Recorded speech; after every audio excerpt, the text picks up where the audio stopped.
Why have you changed your position on holding people in contempt of Congress? You voted against holding Steve Bannon in contempt.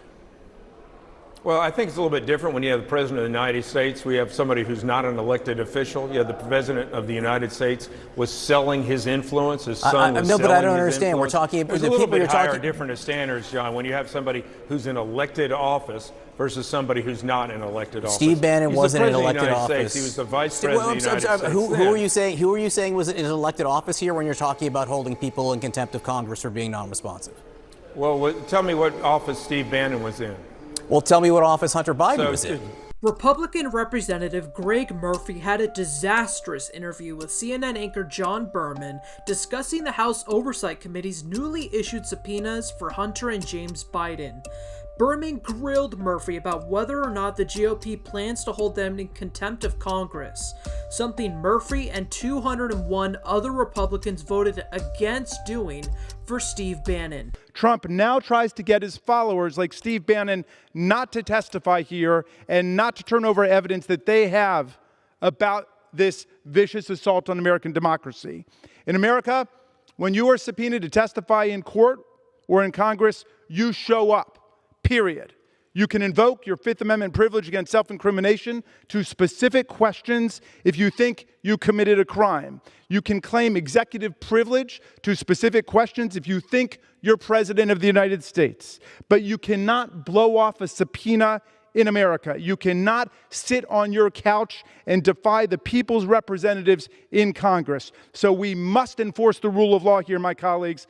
We must do it. If you act deliberately with sneering, cavalier contempt for the American people and their representatives, we will hold you in contempt.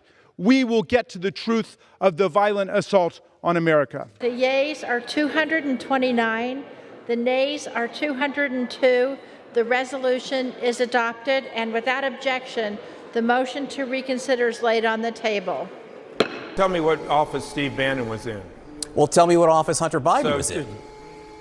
No, I'm not talking about Hunter Biden. I'm talking about Joe Biden, the President of the United States. You haven't subpoenaed him. You haven't subpoenaed him.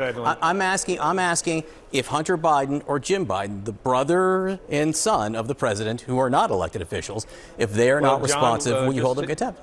Think about this, John. If you've seen the facts that have occurred, we see that there's been influence peddling. I mean, the President of the United States, Vice President at the time, said point blank, if you don't fire a prosecutor, I'm going to withhold money. So that's a crooked deal in as itself. But you're talking about what happened in Ukraine. If we don't get these individuals, Congressman, I'm just trying to understand the difference. I'm just trying to understand the difference when you're talking about congressional subpoenas. You voted against holding Steve Bannon in contempt of Congress when he didn't appear before the January 6th committee, which was a committee, elected for by Congress. Was Steve Bannon related to the President of the United States? No, he was a former employee of President Donald Trump, and the other people who you did not vote to hold in contempt literally worked for the former president.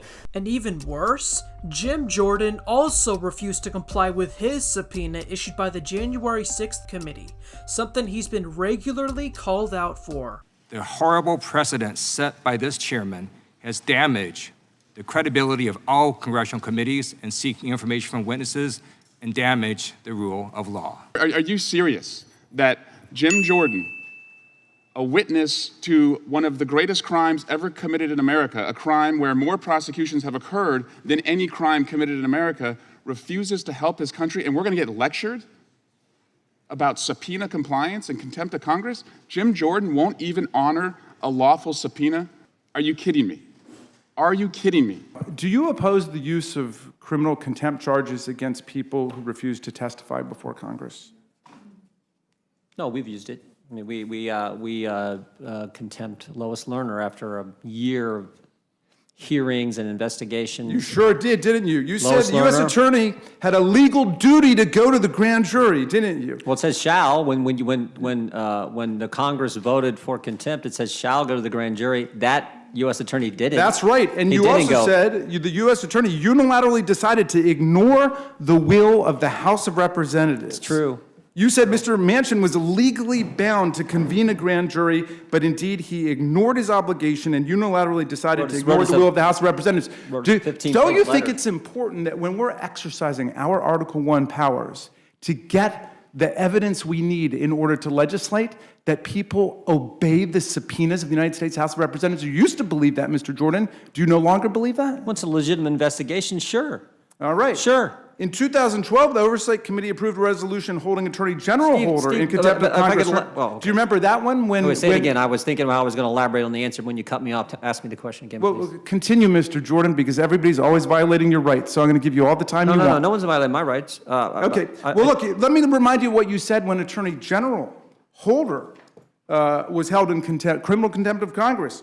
We simply want the facts, because Attorney General Eric Holder will not provide what the law requires. We are left with no other option except to hold him in contempt. We're doing the exact same thing, Mr. Jordan. No, we're with not. all the bluster about the border and all the other nonsense you're talking about, Russia and everything. We are holding him in contempt for violating a subpoena of the United States House of Representatives. There wasn't some special select committee that Republicans were not permitted to serve on that issued those subpoenas. That's not the case. All right, well, let's this close came from with the this. Oversight Mr. Committee Jordan, why and the did you vote Judiciary against the commission of 5 Republicans, 5 Democrats equals subpoena power? Why did you oppose that? Are you also not interested in what happened to us on January 6th? Of course, everyone is interested in holding people accountable who did wrong. The FBI is doing that. The Justice Department is doing that appropriately. So what I'm not interested in So why did you have all those Benghazi investigations if you don't think Congress should be investigating? Because Hillary Clinton misled the American people. Mr. Chairman, I yield back to you. I yield back to you, Mr. Chairman.